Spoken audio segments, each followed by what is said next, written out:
অনেকদিন পর আজকে নানুটি খাচ্ছি। একটা সময় কিন্তু এই নানুটিগুলো আমাদের অনেক অনেক বেশি খাওয়া হতো, কিন্তু এখন আর তেমন খাওয়া হয় না। আজকে কিন্তু আপনাদের ভাইয়া অফিস থেকে আসার সময় 3টা নানুটি নিয়ে এসেছে, যদিও এগুলো অনেক বড় বড়, তারপর কিন্তু 3টা নিয়ে এসেছে।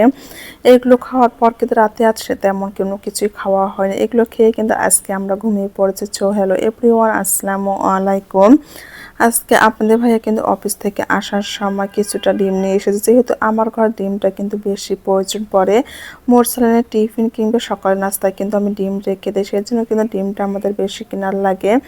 এই তো আজকে কিন্তু 30টা ডিম নিচ্ছে। ডিমগুলো নিয়ে আসার সঙ্গে সঙ্গে আমি ভাবছিলাম যে একটু ক্লিন করে রেখে দেই, যেহেতু ডিমগুলো পলিতে করে নিয়ে এসেছে। এইভাবে রেখে দিলে কিন্তু ভেঙে যাবার, ময়লা অবস্থায় ফ্রিজে রাখার একদমই ইচ্ছে করছিল না।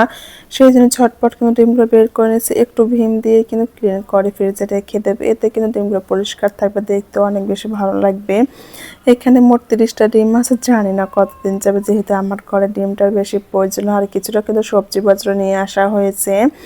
সবজি বাজার কিন্তু মাঝে মধ্যে আপনাদের ভাইয়া যখন একটু সময় পাই নিয়ে আসে, কেননা আমার কিন্তু বাজার করাতে এমন কোনো লোক নেই। আপনাদের ভাই অফিস থেকে আসার সময় কিংবা সপ্তাহে আমি কিন্তু শুক্রবারের দিনটা সব রকমের বাজার করার চেষ্টা করি। বাজার দিয়ে কিন্তু আবারও একটু বাইরে গিয়েছে, কি যেন কাটছিল। ভাবছিলাম যে আমি সবকিছু ক্লিন করে রেখে দেবো এবং সবকিছু গুছিয়ে এখন খাওয়া দাওয়াটা করবো। এর মধ্যে কিন্তু আপনাদের ভাইয়া কিছু খাবার নিয়ে এসেছে।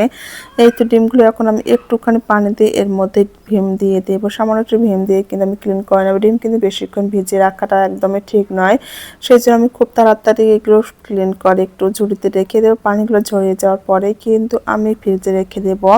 বাজার যখনই নিয়ে আসুক না কেন একটুখানি কষ্ট করে যদি আমরা ক্লিন করে রেখে দিই, তাহলে কিন্তু এই জিনিসগুলো অনেক বেশি সুরক্ষিত থাকে, দেখতে অনেক বেশি ভালো লাগে। অনেক সময় কিন্তু ডিমের গায়ে অনেক বেশি নোংরা থাকে, সেটা কিন্তু ধরতে একদমই ইচ্ছে করে না। সেই জন্য আমি যখনই ডিম নিয়ে এসে তখনই কিন্তু এই কাজটা করে, আর আমার কাছে অনেক অনেক বেশি ভালো লাগে। আমার তো ক্লিন করা সম্পূর্ণ ওকে। আমি কিন্তু সমস্ত সবজি বাজারগুলো ফ্রিজে সুন্দর করে রেখে দিয়েছি। ভাবছিলাম যে এখন মোরসানকে একটা ডিম পোস্ট করে দেবো। এই তো চটপট একটা ডিম পোস্ট করে নিয়েছিলাম। এর মধ্যেই কিন্তু আপনাদের ভাইয়াও চলে এসেছে, যেহেতু আজকে আমাদের সন্ধ্যায় তেমন বেশি নাস্তা খাওয়া হয় না, শুধু একটুখানি চা খেয়েছে আর একটুখানি বিস্কিট।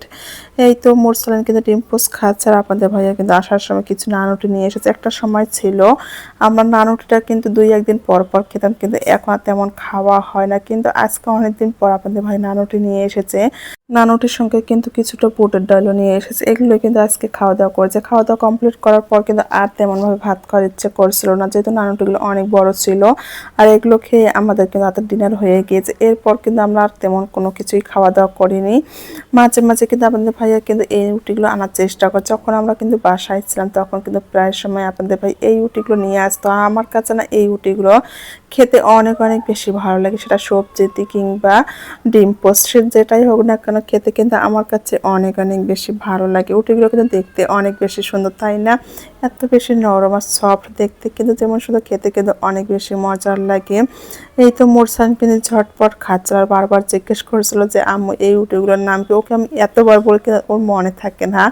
এই তো ওখানে একটু একটু করে খাচ্ছিল। আর এখানে কিন্তু অল্প একটু ডাল নিয়ে এসেছে, যেহেতু আমি ডিম পোস্ট করে নিয়েছি। ডিম পোস্ট এবং এগুলো দিয়ে আমরা আজকে খাওয়া দাওয়াটা কমপ্লিট করে নিয়েছি। আজকে আমাদের ডিনারটা কেমন হয়েছে অবশ্যই অবশ্যই কিন্তু জানিয়ে দেবেন। অনেক সময় দেখা যায় রাতের বেলা কিন্তু তেমনভাবে ভাত খেতে ইচ্ছেই করে না, একটু নাস্তা করে কিন্তু আমরা রাতটা কাটিয়ে দিই। সবাই ভালো থাকবেন। আল্লাহ হাফেজ।